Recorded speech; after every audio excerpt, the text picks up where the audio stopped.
Assalamualaikum warahmatullahi wabarakatuh. Salam sehat, salam sejahtera bagi kita semua.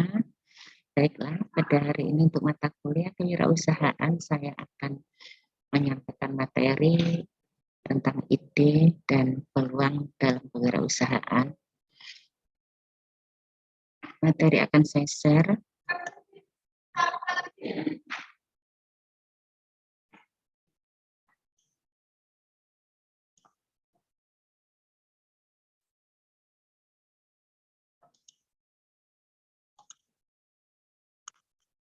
Ya, ide dan peluang dalam kewirausahaan. Jadi, ya, dalam kehidupan sehari-hari masih banyak orang menafsirkan dan memandang bahwa kewirausahaan adalah identik dengan apa yang dimiliki dan dilakukan oleh usahawan, ya, atau wiraswastawan. Nah, pandangan itu ya kurang tepat ya, karena jiwa dan sikap kewirausahaan itu hanya tidak hanya dimiliki oleh seorang wirausahawan, namun juga dapat dimiliki oleh setiap orang yang berpikir kreatif dan bertindak inovatif. Ya, misalnya petani, karyawan, pegawai pemerintah, mahasiswa, guru, pimpinan proyek. Ya. Nah, itu kan bukan seorang wirausahawan ya, tapi bisa gitu, bisa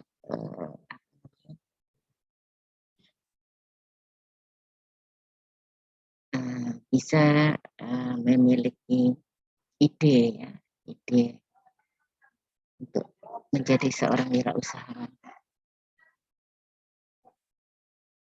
Nah, kuncinya itu berpikir kreatif dan inovatif ya, dan dapat menciptakan ide yang kreatif dan inovatif juga. Nah, dan ide ini dapat membuat sebuah peluang usaha yang besar ya. Nah, tetapi kita harus berpikir kreatif dan inovatif yang benar-benar ataupun yang sungguh-sungguh ya, dan mendalam ya, agar dapat menciptakan suatu ide yang dapat menghasilkan peluang usaha.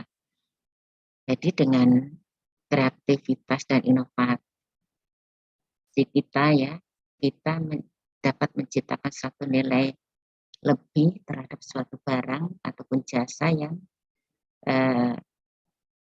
memiliki nilai guna bagi konsumen yang membutuhkannya.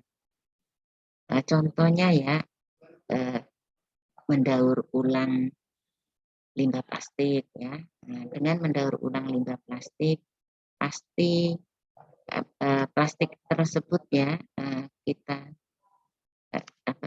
dengan mendaur ulang limbah plastik itu kita dengan sendirinya menyumbang nilai guna bagi limbah plastik ya, dan menyelamatkan lingkungan ya dari kerusakan lingkungan akibat plastik ya, yang sekarang apalagi di Kalimantan ini menumpuk sekali limbah plastik.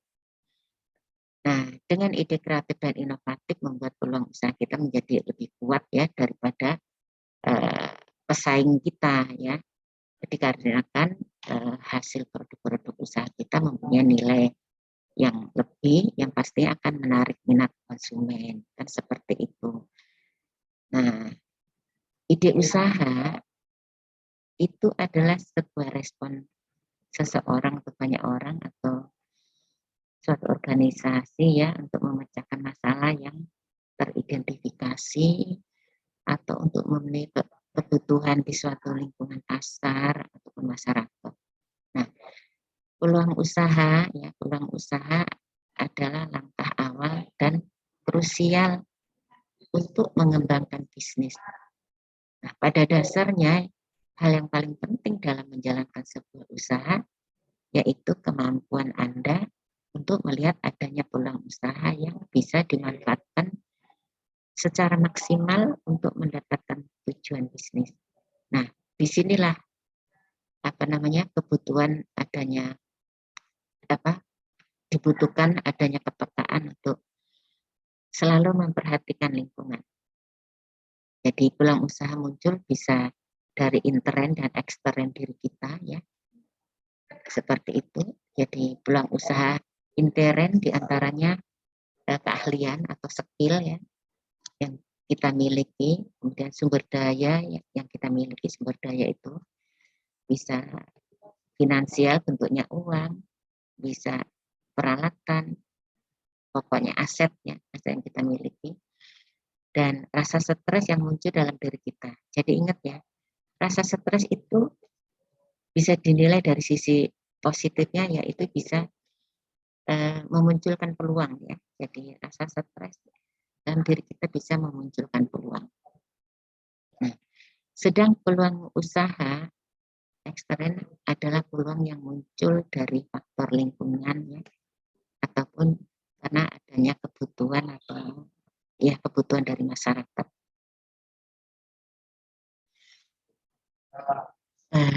Ide kewirausahaan. Ya. Ide kewirausahaan adalah respon seseorang, tadi sudah saya jelaskan ya, jadi tidak akan saya ulang. Nah, ini menurut Jim Merer, ide-ide yang berasal dari wirausaha dapat menciptakan peluang untuk memenuhi kebutuhan real di pasar. Jadi ide-ide itu menciptakan nilai potensial di pasar sekaligus menjadi peluang usaha. Nah, dalam mengevaluasi ide untuk menciptakan nilai-nilai potensial, wirausahawan perlu mengidentifikasi dan mengevaluasi semua risiko yang mungkin terjadi dengan cara satu, mengurangi kemungkinan risiko melalui strategi yang proaktif. Ya. Strategi yang proaktif itu lebih menekankan kepada pencegahan ya.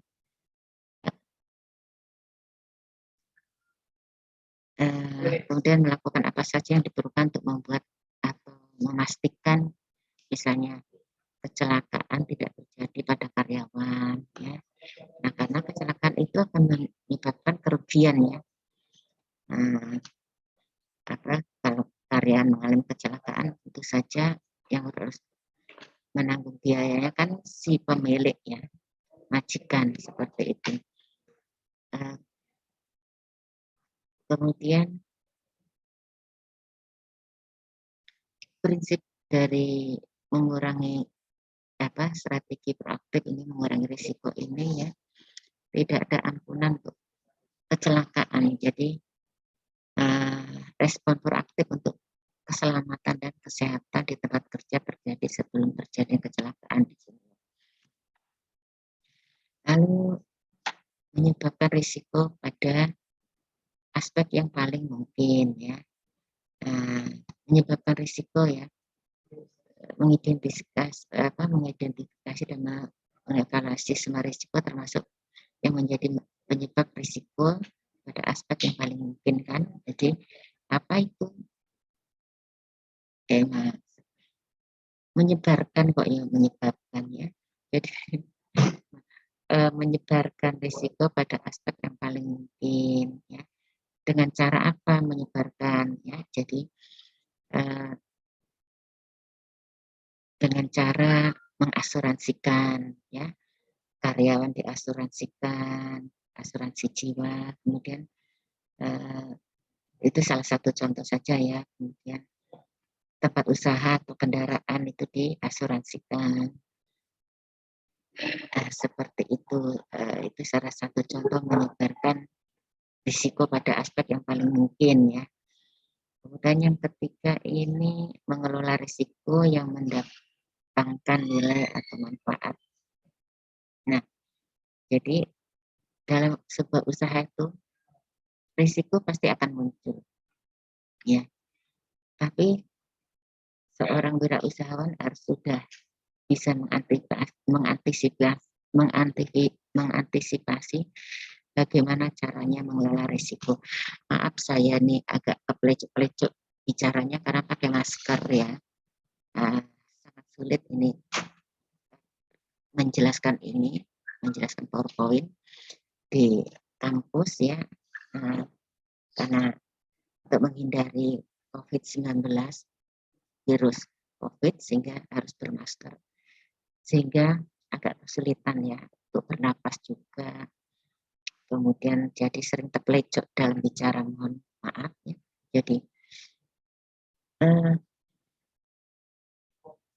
mengidentifikasi dan mengevaluasi semua risiko nih ya. Jadi yang risiko yang ketiga, mengelola risiko yang mendatangkan nilai atau manfaat.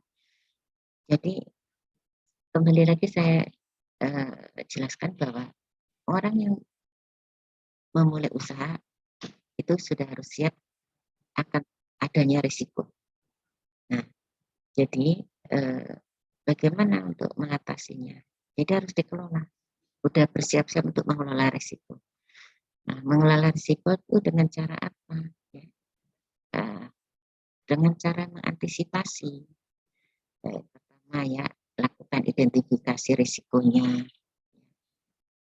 Risikonya apa? Kemudian lakukan penilaian setiap risiko. Ya, itu sudah diprediksi di awal. Kemudian bagaimana setelah diidentifikasi, kemudian diketahui risikonya, kemudian dinilai tingkat risikonya, misalnya besaran risikonya, kemudian bagaimana cara penanggulangannya. Nah ya, penanggulangan risiko. Nah seperti tadi nih, kemungkinan risiko yang terjadi ya, terjadi misalnya pada karyawan.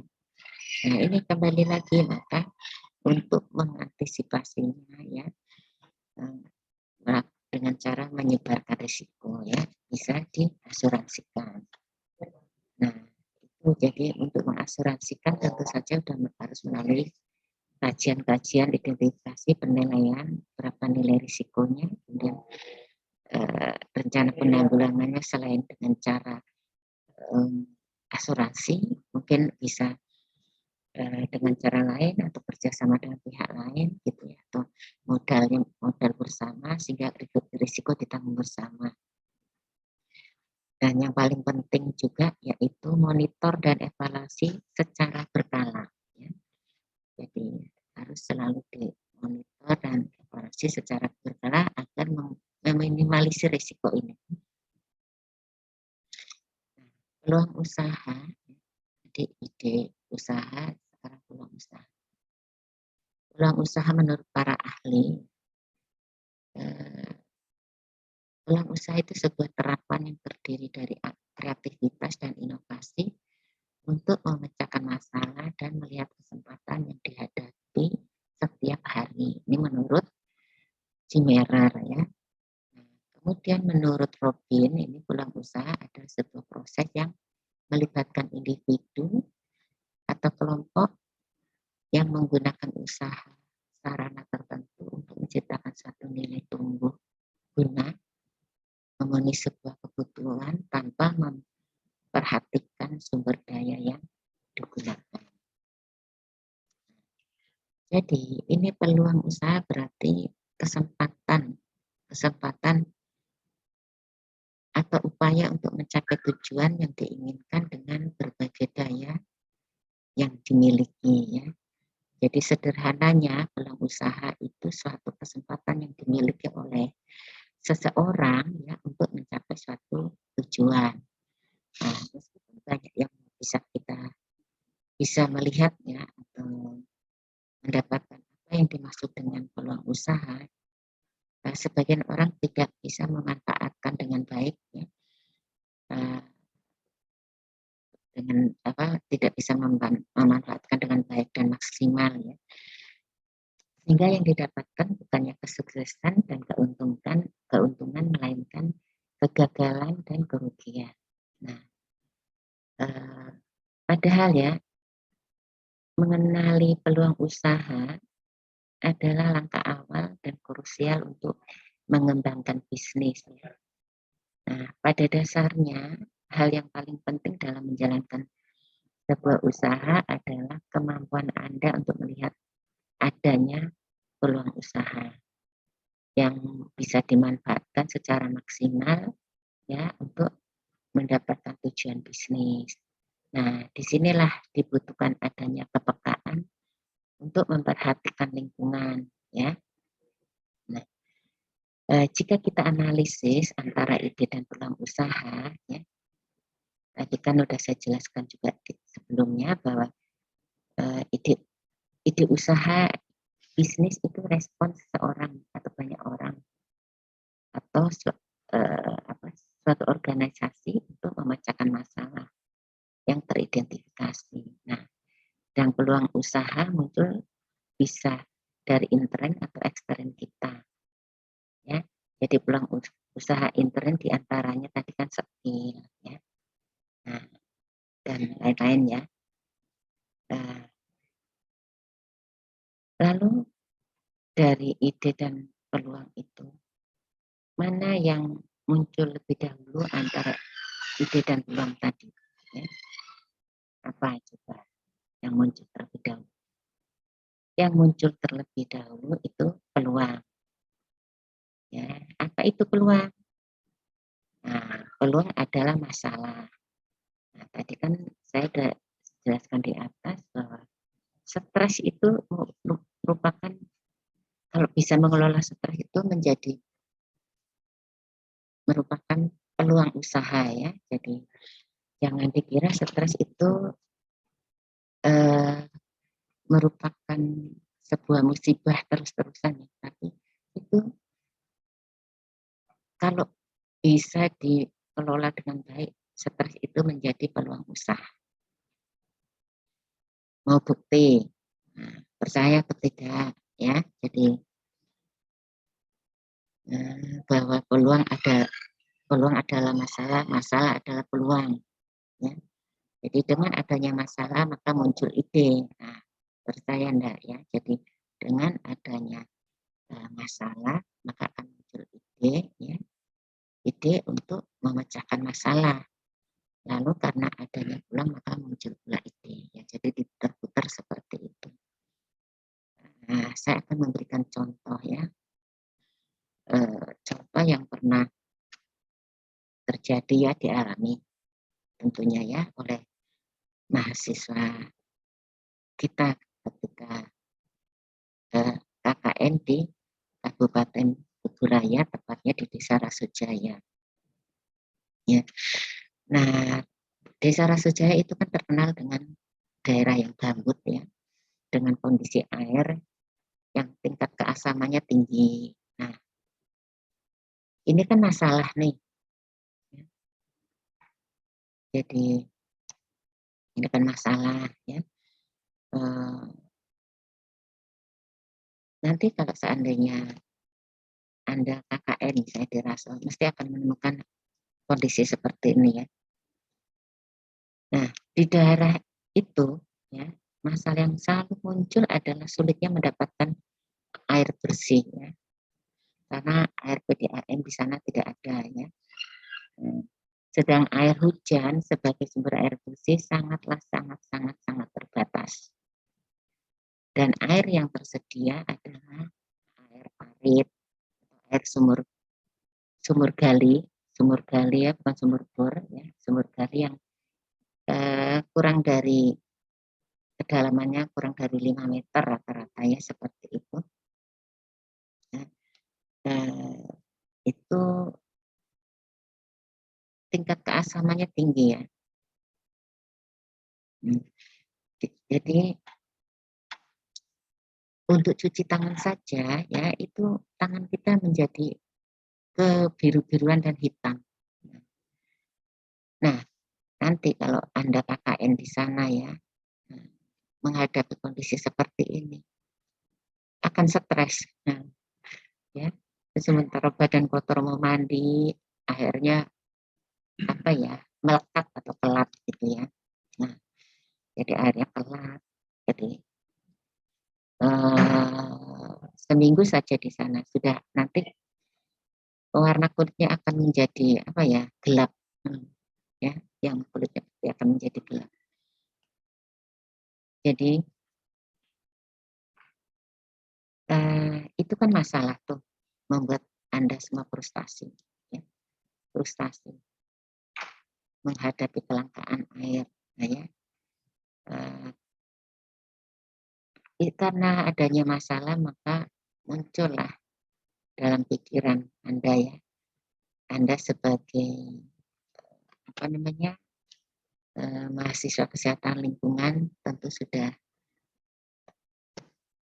mempelajari bagaimana cara mengolah air, ya. Itu sudah ada teknologi tepat guna dalam mengelola air menjadi air bersih. Anda sudah mempelajarinya, ya.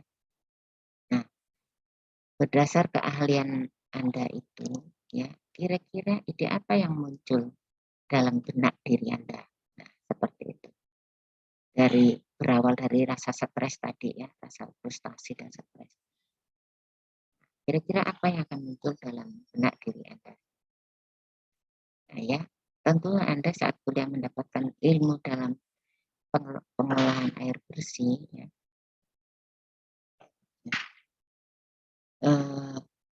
maka Anda akan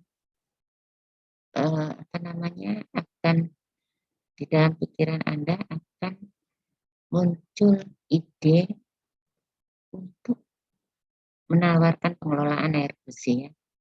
Nah, pengelolaan air, ya, menjadi air bersih. Lalu pertanyaannya, apakah dengan pengelolaan air itu sudah pasti akan menjadi peluang usaha? Nah, tidak. Nah, tidak juga, ya. Kenapa? Ya. Jadi harus dilakukan survei dulu, ya. Survei minat konsumen, ya, terkait ability to pay dan willingness to buy. Ability to pay itu ability kan kemauan untuk membayar, dan willingness to pay itu kemauan untuk membayar. Nah, setelah ditawarkan ada enggak ability to pay dan willingness to pay dari masyarakat? Nah, bagaimana jika hasil survei minat masyarakat kurang dari 10 orang? Nah, maka kalau kurang dari 10 orang itu belum tentu bisa dikatakan sebagai peluang, ya. Ya. Lalu apa yang perlu dilakukan oleh para calon wirausahawan? Ya. Lakukan edukasi dulu, ya, edukasi kepada masyarakat, ya, tentang bahaya bagi kesehatan air yang kotor, ya, jika tidak diolah dan diolah dulu, ya. Nah, dan apa manfaat air yang telah diolah menjadi air bersih? Nah, itu juga perlu diberikan edukasi kepada masyarakat, ya. Bisa jadi minat masyarakat yang kecil itu disebabkan oleh pengetahuan tentang air bersih yang rendah, ya, atau pengetahuan tentang kesehatan yang minim, ya, atau mungkin dari kemampuan finansial calon konsumen yang tidak memungkinkan. Maka jika pada tahap hasil survei itu diketahui kemampuan masyarakat yang kurang, Anda bisa menawarkan solusi, ya, dengan sistem arisan. Nah, seperti itu kepada masyarakat. Jadi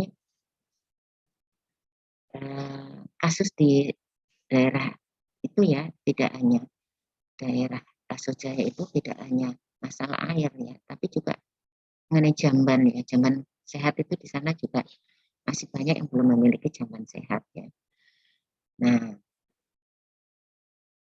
mereka itu di sana itu masih menggunakan WC cubluk. Nah, Anda tahu kan WC cubluk? Nah, WC cubluk yang belum menggunakan kloset leher angsa, kebanyakan seperti itu. Mengapa demikian mereka hanya menggunakan WC cubluk? Karena itu kan daerah transmigrasi. Daerah transmigrasi itu kan mereka satu kakak itu mendapatkan lahan yang luas 2 hektar, ya. 1 hektar di belakang rumahnya, ya. Itu kan luas tuh. Kalau dibandingkan dengan di kota ini, satu hektar tuh dapat berapa rumah, ya. Nah, itu satu rumah tuh dapat 1 hektar. Sehingga karena luasnya lahan, jadi mereka merasa, ya udah, kalau BAB buat aja cubluk, ya, cupluk yang nggak pakai leher angsa. Oh, baunya nggak sampai, kan jauh. Nah, mungkin seperti itu pikiran masyarakat di sana. Ya. Tapi mereka tidak pernah tahu bahwa meskipun cupluk untuk BAB-nya itu jauh dari rumah, tapi mereka kan punya hewan peliharaan seperti ayam. Nah, itu ayam itu bisa masuk ke dalam cupluk ya. Kalau cupluknya tidak tertutup rapat, atau bisa binatang membawa penyakit seperti tikus masuk ke situ atau kecoa ya. Nah, kemudian dia akan berjalan-jalan kemana-mana, kemudian kecoa bisa saja masuk ke dalam rumah ya, kemudian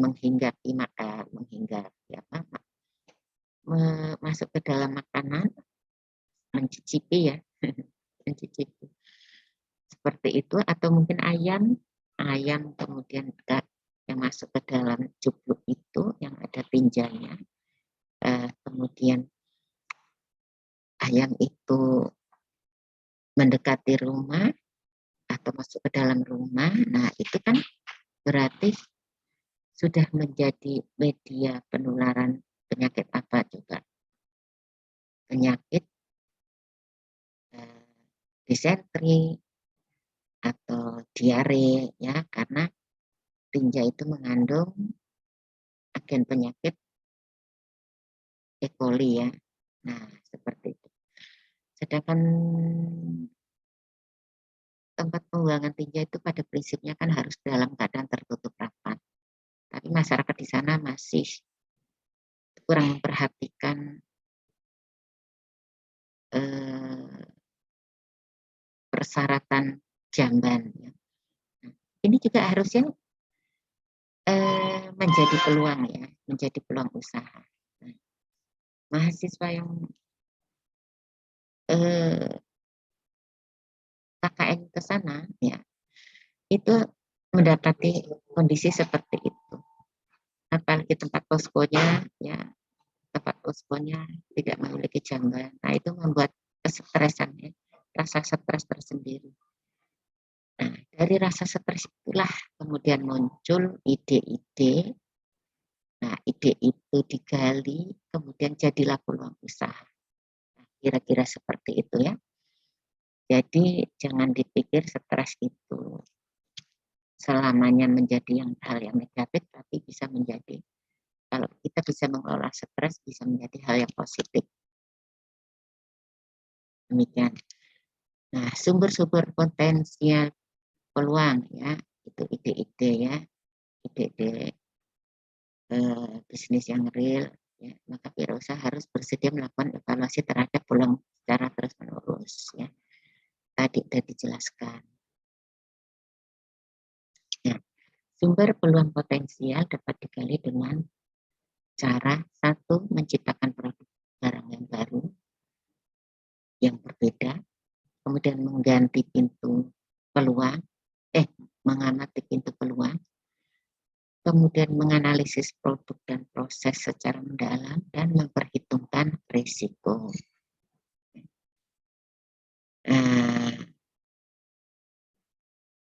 Jadi tadi ini sumber peluang ada 4 ya. Pertama, menciptakan produk baru yang berbeda. Nah, menciptakan produk baru yang berbeda, di sini wirausaha harus benar-benar mengetahui perilaku konsumen di pasar.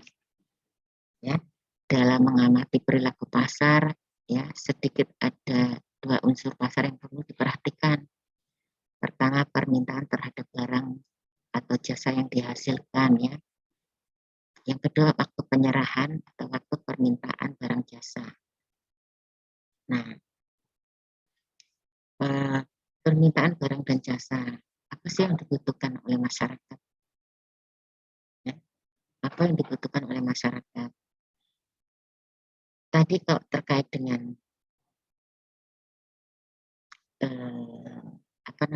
jamban ataupun kalau mahasiswa kesehatan lingkungan itu kan ya harus lebih bermanfaat ya, perannya lebih bermanfaat untuk lingkungan. Jadi usaha-usahanya lebih digali kepada usaha yang bernuansa lingkungan ya.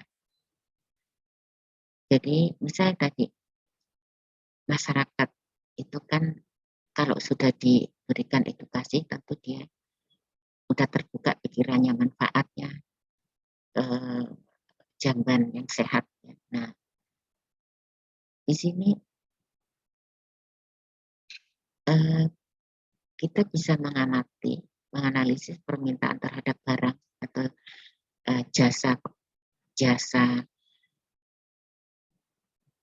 pembuatan jamban sehat ya. Nah, kemudian waktu penyerahannya. Nah, waktu penyerahannya atau waktu permintaannya itu apa ya. Itu di kali ya. Nah, jadi dengan demikian jelaslah bahwa wirausaha yang sukses perlu menciptakan produk dan jasa yang unggul yang memberikan nilai kepada konsumen ya. Yang tadinya jambannya cukup yang tidak memenuhi syarat kesehatan, kemudian kita menawarkan jamban sehat ya, yang tentu saja lebih unggul ya, yang lebih unggul baik di mata konsumen juga memenuhi persyaratan kesehatan. Secara implisit ya, apabila wirausahawan baru berfokus pada segmen pasar, maka secara spesifik peluang itu akan sangat tergantung pada pulang segmen pasar.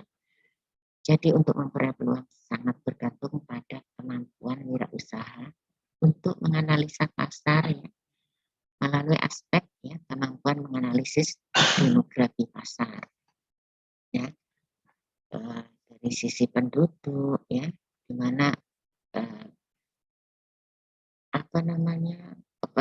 perilaku penduduk, kemudian pengetahuan penduduk ya, kemudian kemampuan menganalisis sifat serta tingkah laku pesaing. Nah, ini juga harus menjadi perhitungan bagi kita. Apakah pesaing itu agresif, terus mengejar produk kita ya, kualitas produk kita gitu ya. Apakah pesaing itu agresif meniru produk kita? Nah, seperti itu. Yang ketiga, kemampuan menganalisis keunggulan bersaing dan keyakinan pesaing yang dapat dijadikan sebagai peluang. Nah, jadi kita bisa melihat ya keunggulan pesaing. Nah, jadi dalam dunia bisnis ya, istilahnya kita bisa pesaing itu bisa menjadi lawan, tapi juga bisa menjadi kawan ya. Bisa menjadi kawan, yaitu bisa dijadikan peluang pesaing itu. Nah, seperti itu. Nah, kemudian kedua, mengamati pintu peluang. Jadi untuk mengetahui kelemahan dan kekuatan yang dimiliki pesaing ya, serta peluang, ada beberapa pertanyaan penting ya. Jadi pertanyaan untuk mengetahui kekuatan dan kelemahan pesaing dalam mengembangkan produk itu meliputi bagaimana kemampuan teknik yang dimiliki pesaing dalam mengembangkan produk jika dibandingkan kemampuan teknik yang kita miliki. Jadi harus digali nih, bagaimana kemampuan pesaing itu. Nah, kemudian bagaimana catatan prestasi pesaing untuk mencapai sukses dalam mengembangkan produknya. Nah, bagaimana tuh? Bisa ditiru ya, bisa ditiru. Nah, kita amati karena kalau dia lebih prestasinya lebih bagus ya. Nah, itu akan mengalahkan produk kita. Nah, maka dari situ kita harus perlu meningkatkan lagi kualitas produk kita. Kemudian pertanyaan berikutnya itu pesaing tentang kapabilitas dan sumber-sumber yang dimiliki, meliputi ya sejauh mana kemampuan dan kesediaan pesaing untuk melakukan investasi dalam mengembangkan produk baru dan produk awal. Jadi orientasinya kita mengamati pesaing, pertanyaan-pertanyaan itu ya, terus dijawab oleh diri kita. Kemudian keunggulan pasar apa yang dimiliki oleh pesaing. Nah, kita perlu tahu tuh.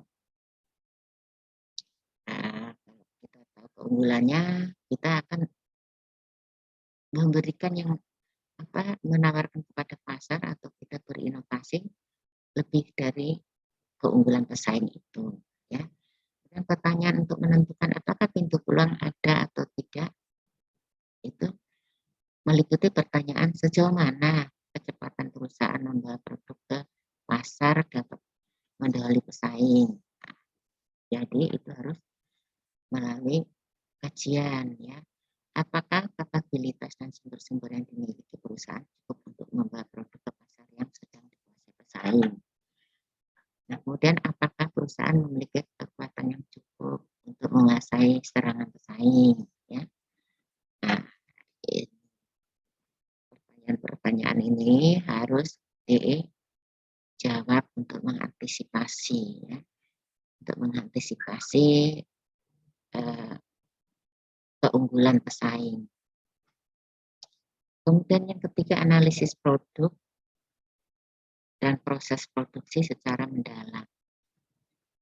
Jadi risiko teknik itu berhubungan dengan proses pengembangan produk yang cocok dengan yang diharapkan atau yang menyangkut suatu proyek, suatu objek tertentu, ya. Apakah itu secara aktual dapat ditransformasi menjadi produk yang siap dipasarkan dengan kapabilitas dan karakteristiknya, ya. Jadi risiko finansial itu adalah ya risiko yang timbul sebagai akibat ketidakcukupan finansial ya, baik dalam tahap pengembangan produk maupun dalam menciptakan dan mempertahankan perusahaan untuk mendukung gaya produksi baru ya, seperti itu. Yang keempat, memperhitungkan risiko. Nah, ini penting sekali ya, dari awal tadi sudah saya jelaskan. Itu risiko usaha ya, adalah sebuah tindakan yang dihubungkan dengan suatu kemungkinan munculnya kerugian yang tak terduga dan memang tidak diharapkan terjadi.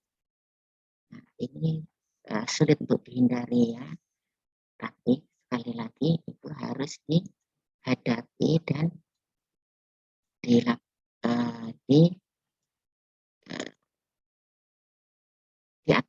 ya. Nah, ini salah satu penyebab munculnya risiko ya, risiko usaha ini karena terjadi perubahan permintaan dari konsumen ya. Yang paling umum seperti itu, bahwa terjadinya risiko usaha itu karena disebabkan oleh perubahan permintaan dari konsumen ya. Nah, jadi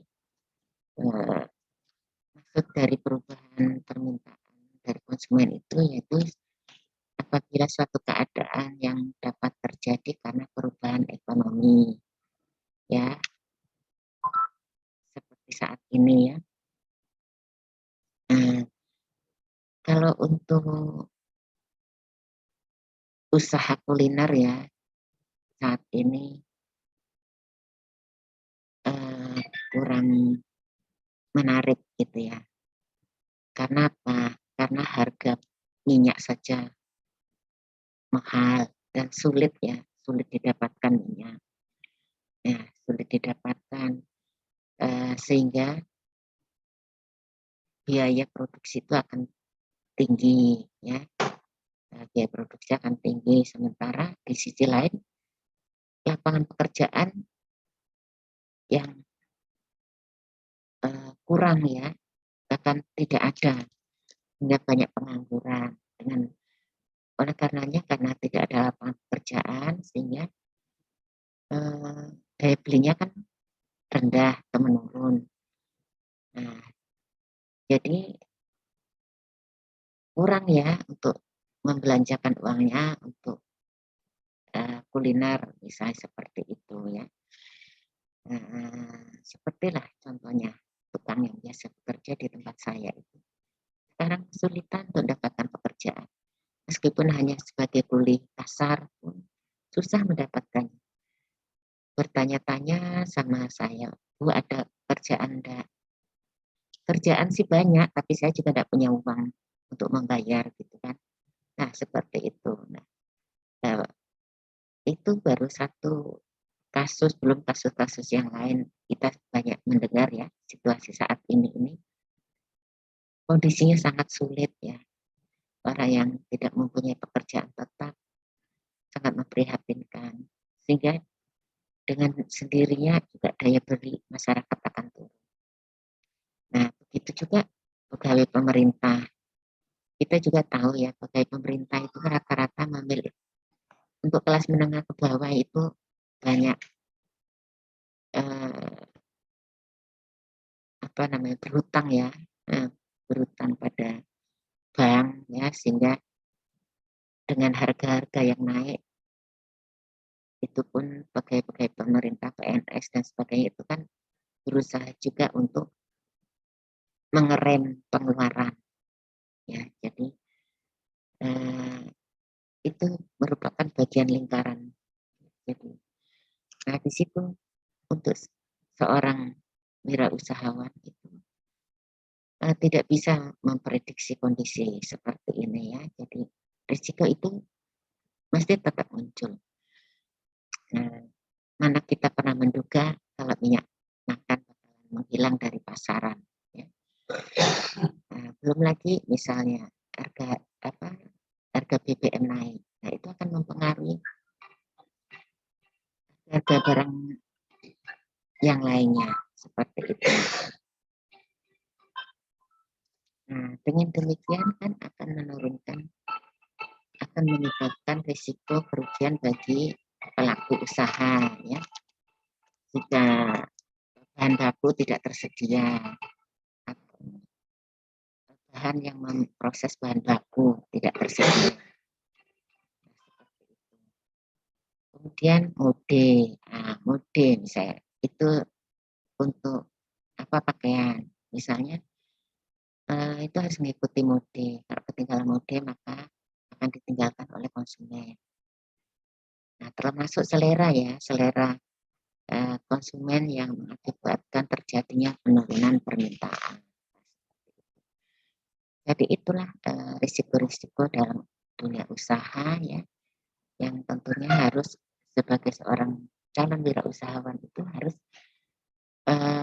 punya strategi untuk mengantisipasi.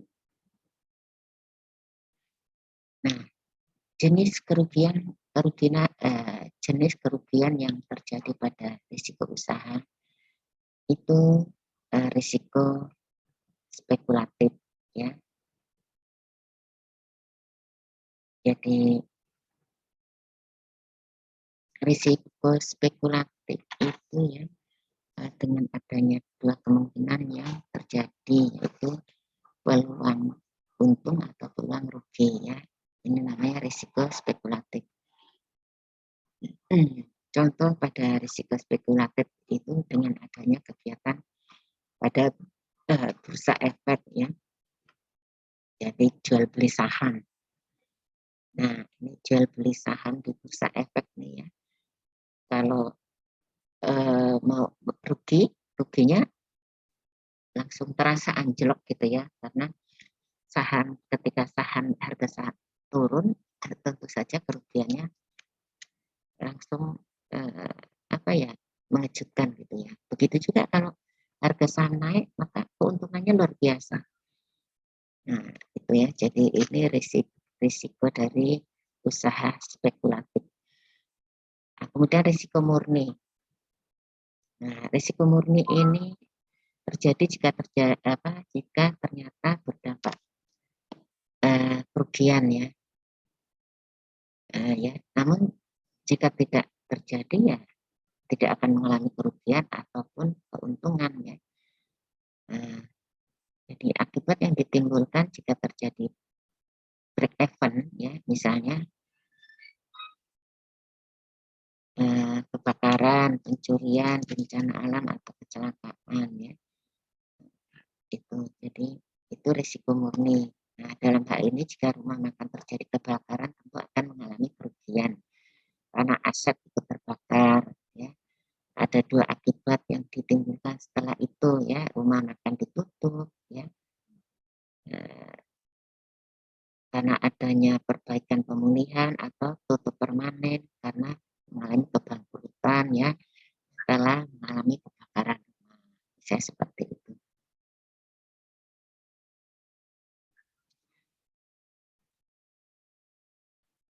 Nah, ada 3 risiko yang dapat dievaluasi ya. Risiko pasar atau persaingan. Nah, risiko pasar terjadi akibat adanya ketidakpastian pasar ya. Jadi ketidakpastian pasar terjadi akibat dari berbagai faktor ya, seperti misalnya lingkungan ya, lingkungan bisa bencana atau apa ya. Kemudian ekonomi bisa aja misalnya ya terjadinya inflasi, kemudian risiko teknologi yang berubah-ubah ya, sehingga kita tidak bisa mengikuti teknologi itu ya. Kemudian akibat risiko demografi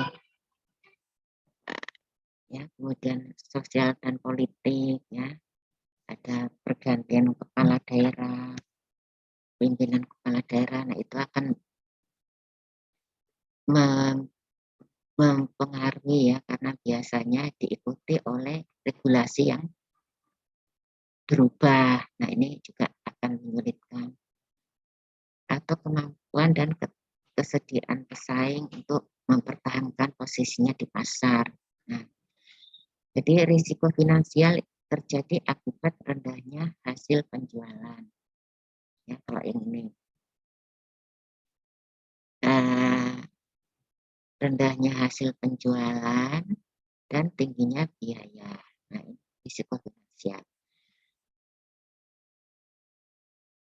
Biaya produksinya tinggi, tapi penjualannya itu rendah. Misalnya yang paling berdampak sekali kalau kuliner ya.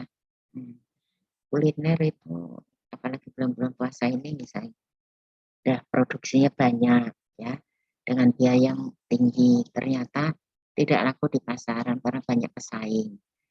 Nah, inilah terjadi risiko finansial.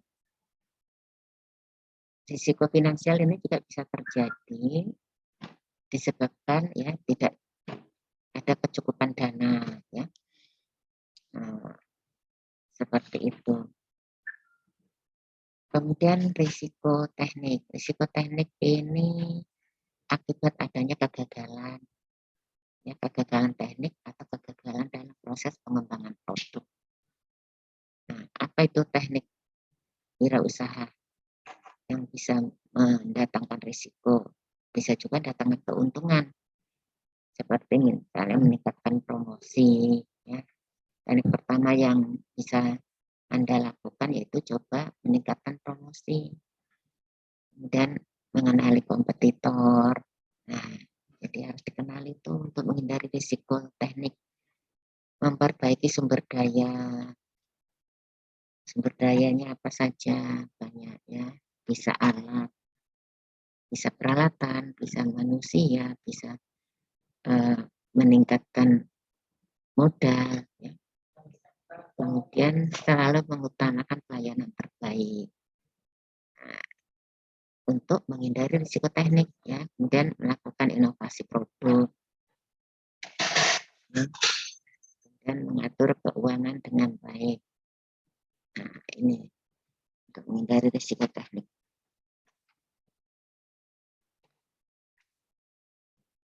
Nah, dari risiko-risiko yang mungkin terjadi pada sebuah usaha ya, Jadi disarankan untuk menghindari risiko yang lebih besar ya terhadap risiko usaha, maka sebelum mendirikan suatu usaha perlu dilakukan analisis risiko ya. Nah, bisa dengan penelitian ataupun dengan menggunakan analisis SWOT. Ya. Jadi analisis SWOT itu mengkaji kelemahan, menganalisis kelemahan, kekuatan atau peluang dan ancaman yang kita kenal dengan strength, weakness, opportunity, dan threat atau disingkat SWOT. Nah, ini sangat penting dalam menciptakan keberhasilan perusahaan baru. Ya.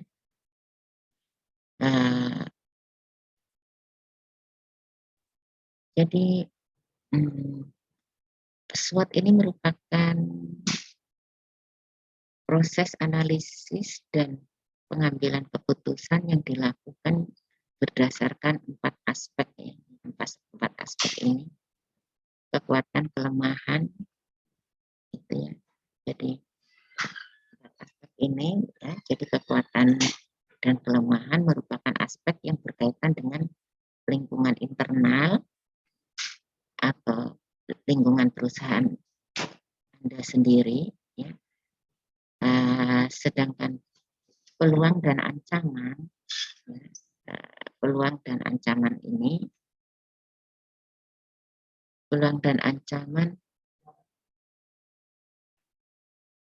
lagi ngajar.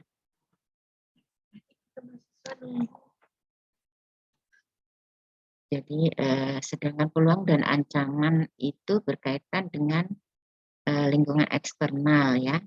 Itu berfungsi untuk mengingatkan para pembuat keputusan akan berbagai kemungkinan yang akan mereka hadapi.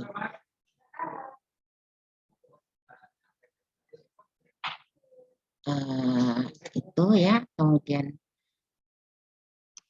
baik. Jadi untuk kedepannya ya, untuk pertemuan berikutnya itu analisis SWOT ya, akan disampaikan pada waktu berikutnya. Terima kasih, ternyata saya hari ini juga bentrok ngajar. Wassalamualaikum warahmatullahi wabarakatuh. Oh Marvita, saya lupa ngajar ya.